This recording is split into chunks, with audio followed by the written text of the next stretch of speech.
Bop! Howdy hey, this is Frakbox, and I'm here with Omegawolf. I still haven't eaten that sandwich. The Jimmy John's sandwich. I tried to. I had like a little strip lettuce that was coming out of the sandwich. It's just sitting there now on the table. I didn't know you were ordering Jimmy John's. I thought you were like ordering a pizza or something. I handed you my phone so you could type in the address. Yeah, but I didn't I only looked at the address part. I was too busy focused on that. I didn't realize you were actually getting Jimmy John's. If I knew you were getting Jimmy John's, I probably would have also ordered like an unwich or something. But because I'm on keto, so I can't have bread. But I do miss bread sometimes. So apparently Dad doesn't like the taste of bread anymore. Really? Yeah, it just doesn't taste good to him. I know that when I have like strawberries now, it tastes like I'm drinking a soda. It's so sugary, right? Yeah.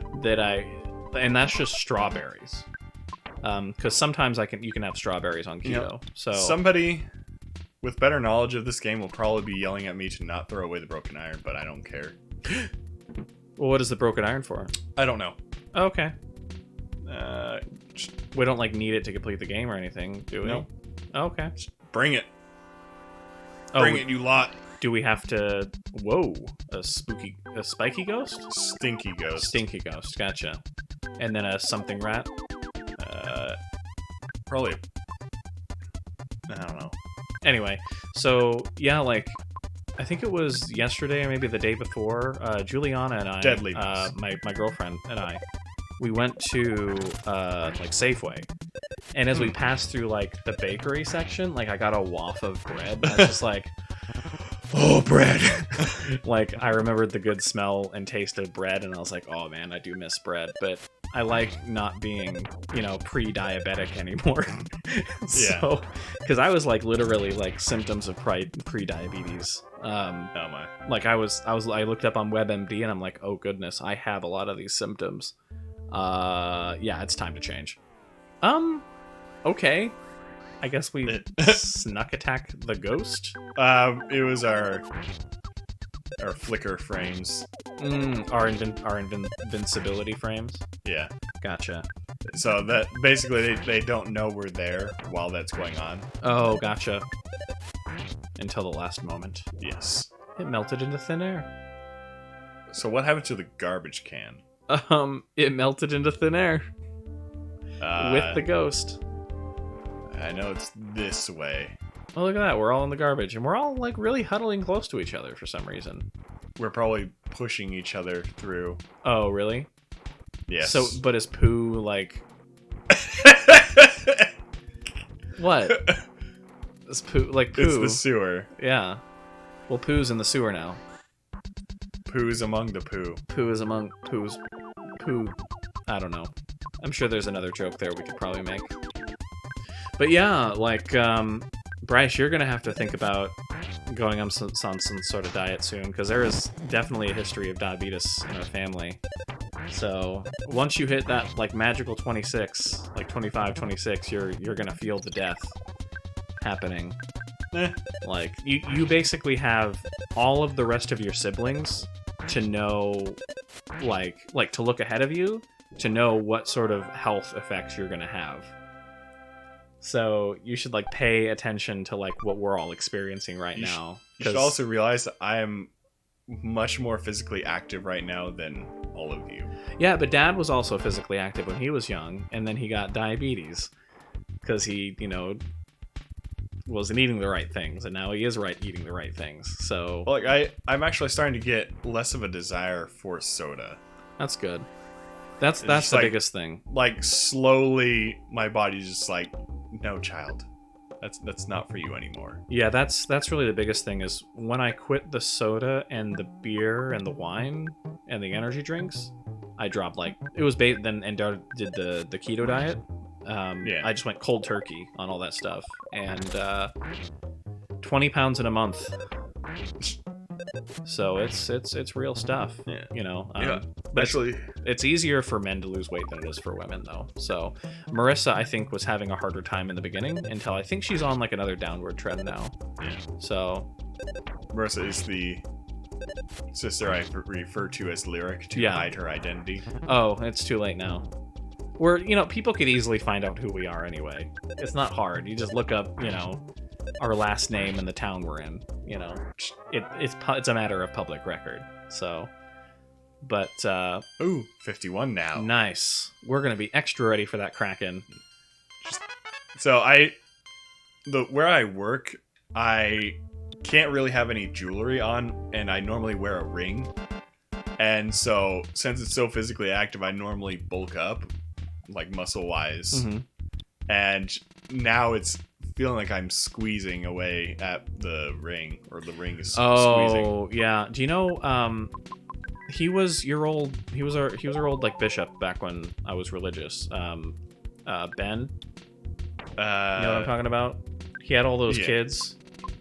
You were really young. One the people that they're either related to or they know about. Right. Yeah. So I think you know who I'm talking about. So I guess he was telling me a story back when I was still like in the church. He told me I think it was him, or he might have been telling me a story about somebody else. But like the wedding ring. Like, he was working on something, and his wedding ring ended up, like, tearing into his skin.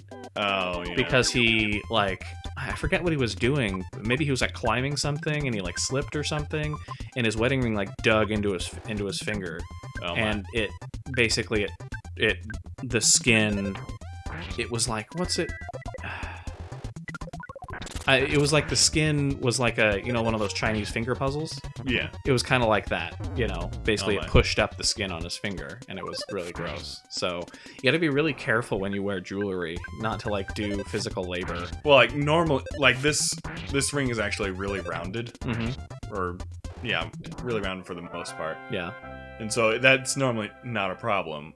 It's just that I've been packing on muscle around, like even on my fingers. Yeah. And so it's a much tighter fit than usual. Yeah, back when I was married, the wedding ring that I wore, I never took it off, pretty much. Huh. And so even when I was like dishwashing, and so I gained a lot of weight when I was married. And so when I finally took off the ring, I had an indent in my finger for like 2 months. Oh, that'll happen. Yeah. You actually get like a little smooth spot where the ring was. Yeah. And but it probably wasn't healthy to keep it on that. Like, I should have took it off every now and then. Yeah. But like I just when I'm working, we're not allowed to wear jewelry. Mm-hmm. If it's not a wedding ring, like a plain wedding band, right? Because we're, I'm sure I can tell you this, but we're working with food, right? And so we can't have any of those rhinestones falling off into people's food and whatnot. Yeah. So that'd be really bad. Do you remember when I was young and Dad and I were lifting that water cooler into the back of like that bin?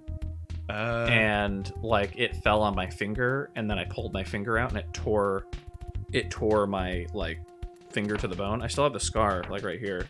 Huh. You see that?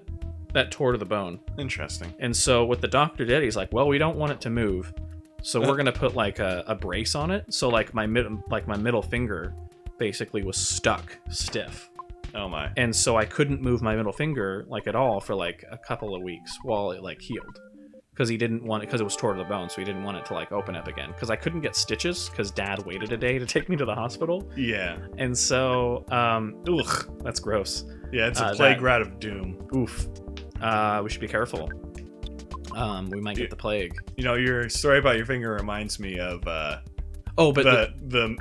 guy that's currently with our grandmother. Who? Oh, God. Oh, I know. Yeah, okay. Apparently I think it was him, but he was like cutting his fingernails with a knife. He accidentally slipped and cut his finger. Oof. I don't think he actually really went to the doctor, but like there was this white thing that was coming out, and he had no idea what it was, so he pulled it out, and it was like the cap to the bone.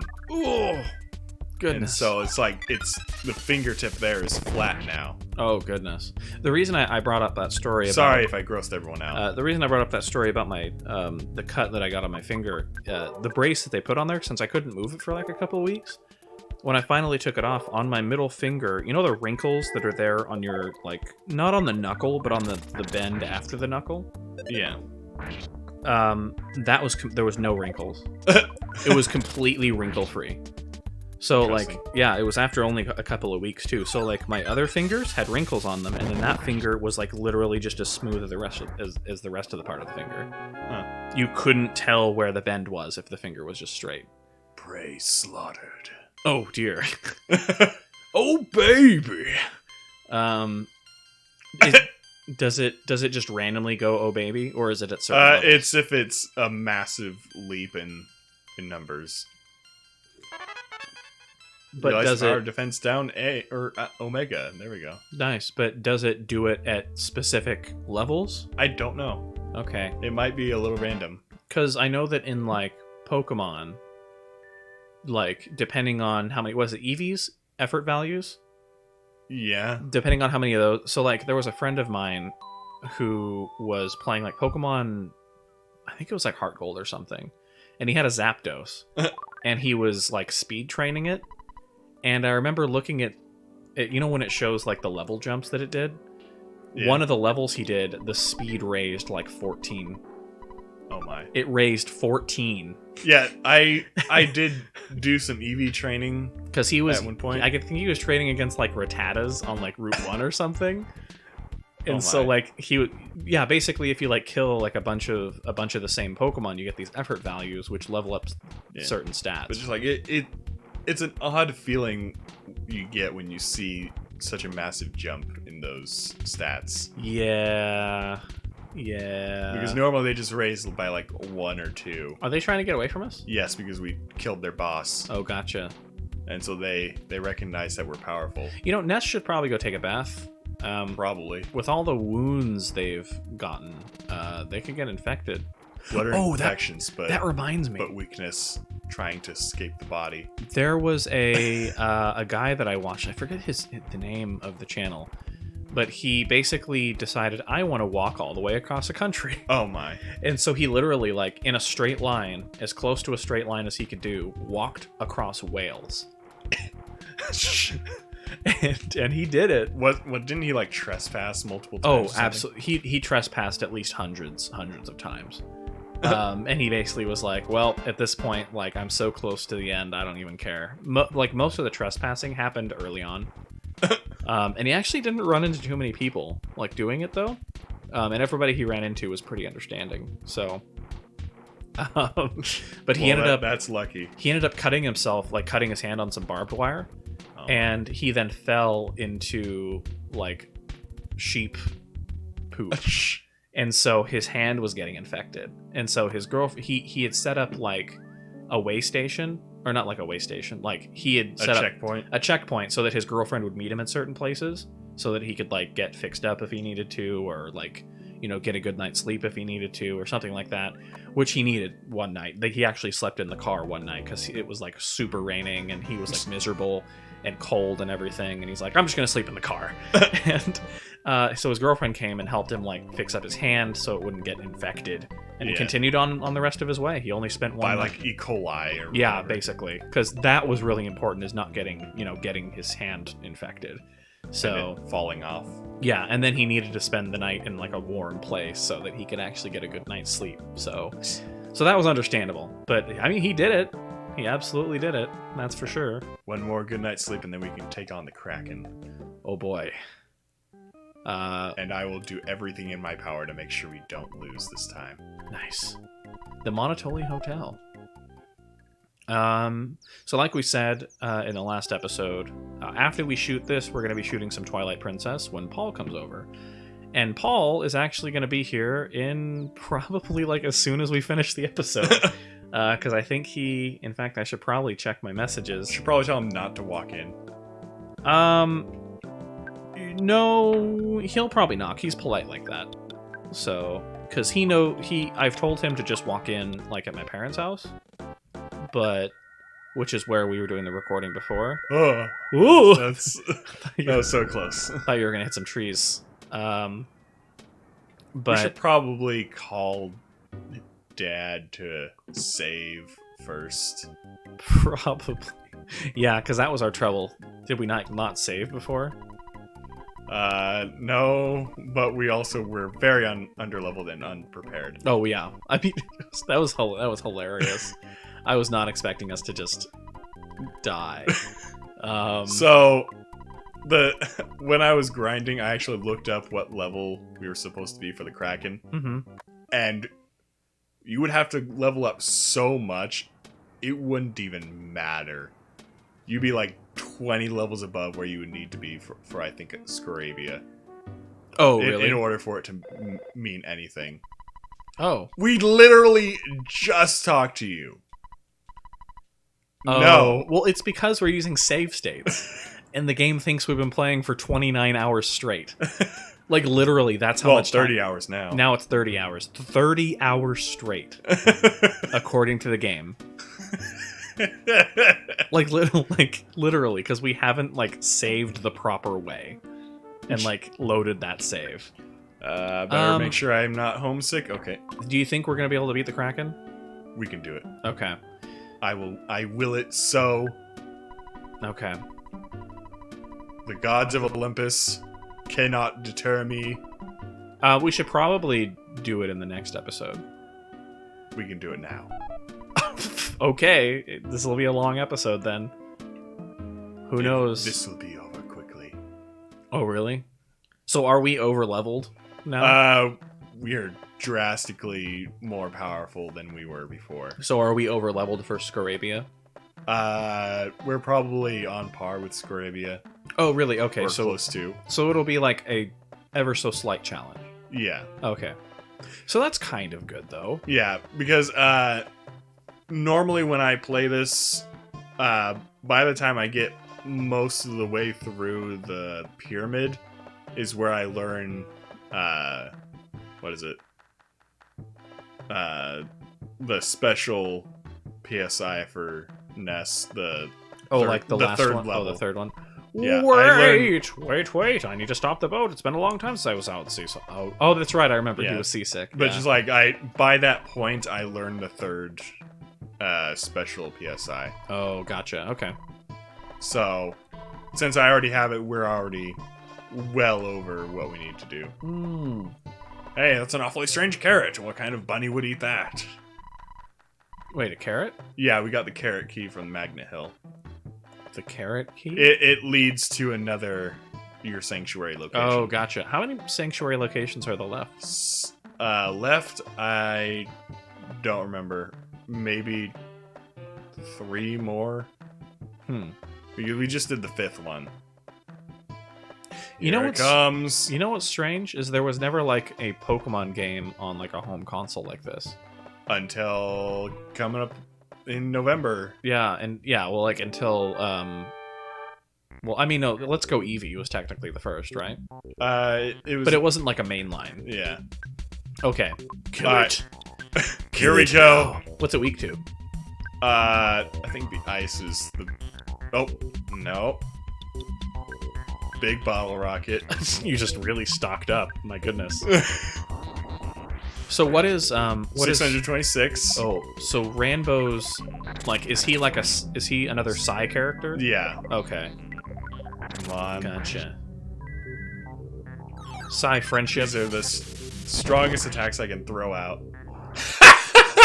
All right, well, we beat it in one turn. Sorry if that caused an echo, but just poetic justice. Nice. Oh man, he killed us in 2 turns. We killed him in 1. Well, we're finally on track now. So I thought you guys were just everyday little kids, but you defeated the Kraken. Release the Kraken. I also helped in the battle. I threw my slippers at the beast. Maybe you didn't notice. Okay. Now you don't have any slippers because they're in the water. How unfortunate. But now people are going to be eating Krakens too. You know what I want to play? Civilization 5. Like seeing the overhead map like that makes me just want to play Civilization. Why are we in a purple place? Because that's the ocean. Hey, look, there's a guy dancing over there. There's a guy floating in the air over there. He's at the top of a building. Oh, is he? Oh, we're in the desert again. Are we at risk? Did you come from Toto by ship? Oh, I think that's the side city for Summers. There's a scary monster in the sea. Did you meet him? Like the one that Or did you escape? The like where the docks are? Yeah. Oh, gotcha. Either way, you are fantastic. So we should probably call the episode? Yes. So this is Frakbox. This is Omegawolf. Have a great day. Stay safe.